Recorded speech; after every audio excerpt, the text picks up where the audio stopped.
안녕하세요, 남스비입니다. 오늘은 아이패드 프로에 들어간 M1 칩에 대해서 한번 알아보도록 하겠습니다. 아이패드 프로에 M1 칩이 들어간다고 해서 요즘 굉장히 이슈가 되고 있는데요. 맥북 에어에 M1 칩이 처음 등장하게 되면서 많은 유튜버들이 M1 칩은 어떤 것인지, 왜 이 M1 칩에 사람들이 열광하는지, 그 성능 등에 대해서 자세히 설명한 영상들이 많이 있더라고요. 그래서 M1 칩에 대한 내용은 그런 유튜브들을 한번 참고해서 알아보시면 좋을 것 같고, 저는 이 M1 칩에 들어간 새로운 기술, 특허에 대해서 알아보도록 하겠습니다. M1 칩 중에서 뉴럴 프로세서라는 구성입니다. 뉴럴 프로세서는 뭐 하는 거냐면 기계학습을 수행하는 구성이에요. 기계학습에 대해서 여러분 익숙하지 않으실 수도 있는데 복잡한 연산들을 기계가 스스로 학습을 하고 결과값을 내놓는 그런 구성이라고 보시면 되겠습니다.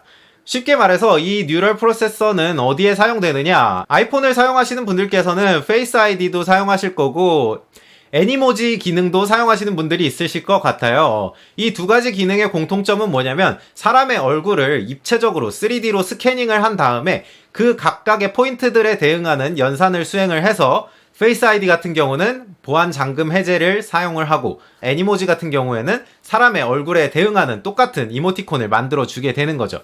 이러한 연산들은 사람의 얼굴을 전체적으로 3D 스캐닝을 해야 되기 때문에 굉장히 시간이 오래 걸리고 연산이 복잡합니다.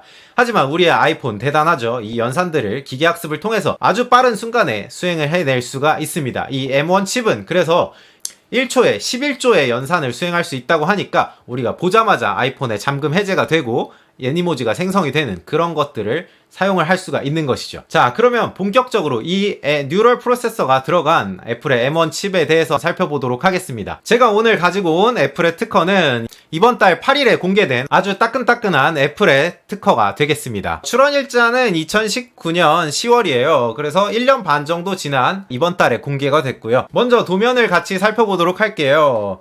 미국 특허다 보니까 다 영어로 되어 있는데 걱정하지 마시고 제가 하나씩 설명드리도록 하겠습니다.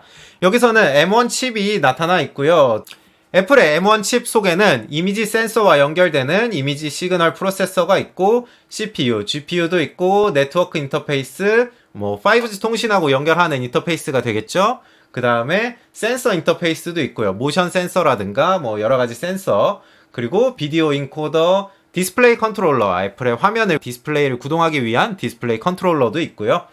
마지막으로 저장 장치랑 연결되는 스토리지 컨트롤러도 있습니다. 이 여러가지 구성들 중에 우리는 어떤 걸 살펴본다고 했죠? 바로 이 뉴럴 프로세서 서킷입니다.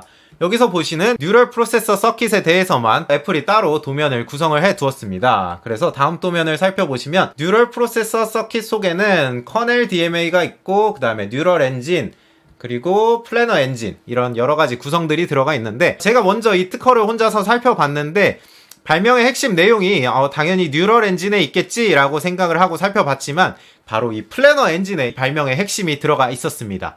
뉴럴 엔진은 뭐 하는 구성이냐면 복잡한 연산들을 실제로 연산하는 구성이고요. 그거에 비해서 복잡한 연산에 대한 속도는 느리지만 데이터의 입출력 속도가 굉장히 빠른 편이라서 이 두 가지 요소들을 잘 조합함으로써 애플의 특허가 탄생이 되었습니다. 애플이 권리화하고자 하는 내용을 자세히 살펴보시려면 청구항을 살펴보셔야 합니다. 국내 특허에서도 청구항이 가장 중요하듯이 애플의 특허, 미국 특허에서는 클레임을 잘 살펴보셔야 되겠죠. 저랑 같이 한번 살펴보도록 할게요. 뉴럴 프로세서가 있고요. 이 뉴럴 프로세서는 복수의 뉴럴 엔진을 포함하고 있습니다. 네, 뉴럴 엔진은 뭐 하는 구성인지도 설명을 하고 있는데 뉴럴 엔진은 첫 번째 입력 데이터에 대해서 직접적으로 컨볼루션 연산을 수행을 하고 첫 번째 출력 데이터를 생성을 하는 구성입니다. 그러면 제가 중요하다고 말씀드렸던 플래너 엔진은 복수의 뉴럴 엔진하고 연결이 되어 있고 두 번째 출력 데이터를 생성을 하게 됩니다.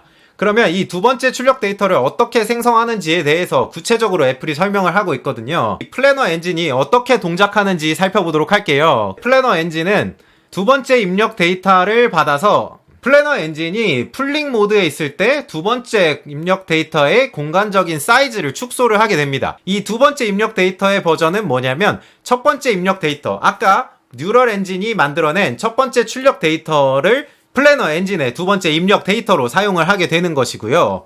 다음 단계로는 구성 요소별 연산을 수행하는 단계가 되겠습니다. 구성 요소별 연산 모드에 있을 때 방금 말씀드렸던 그 두 번째 입력 데이터에 대해서 요소별 연산을 수행하는 것이 다음 단계가 되겠습니다. 이 두 가지 단계를 특징으로 해서 애플은 청구 범위를 작성을 했고요. 다른 청구항들을 살펴보게 되면 또 중요한 내용이 하나가 들어가 있습니다. 바로 청구항 8번에 적혀 있는 내용인데 이 플래너 엔진은 또 다른 역할을 수행을 하게 됩니다. 바로 리덕션 모드, 감소 모드에 있을 때 텐서의 랭크를 감소를 시키게 됩니다. 텐서의 차수를 감소시킨다는 내용인데요.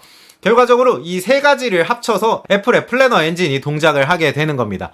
이 플래너 엔진의 동작에 대해서 애플은 권리를 가져가고 싶다라는 내용이고요. 어떻게 보면 별거 아닌 것 같기도 한데요. 애플의 이 특허에서 핵심이 되는 특징은 전체 뉴럴 프로세서에서 뉴럴 엔진만이 있는 것이 아니고 플래너 엔진이라는 비교적 간단한 구성을 통해서 빠르게 입력 데이터의 공간적인 사이즈를 축소를 시켜주고 요소별로 연산을 한다던가 아니면 거기서 더 나아가서 텐서의 차수를 감소시켜줌으로써 뉴럴 엔진이 좀 더 효율적으로 작동할 수 있도록 해주는 것이죠. 결과적으로 M1 프로세서를 통해서 이 뉴럴 엔진하고 플래너 엔진이 병렬적으로 연산을 수행함으로써 빠른 연산 속도를 자랑하고 에너지 효율도 좋게 하고 이런 기계학습 연산을 빠르게 처리할 수 있기 때문에 고성능의 아이패드 프로 그 다음에 맥북 에어가 탄생을 하게 된 것이죠. 이상으로 애플의 M1 칩에 들어가 있는 뉴럴 프로세서 특허에 대해서 자세히 알아봤고요.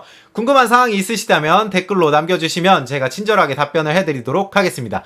구독과 좋아요 꼭 눌러주시고 다음 시간에 또 재밌는 이야기로 돌아오도록 하겠습니다. 그러면 안녕!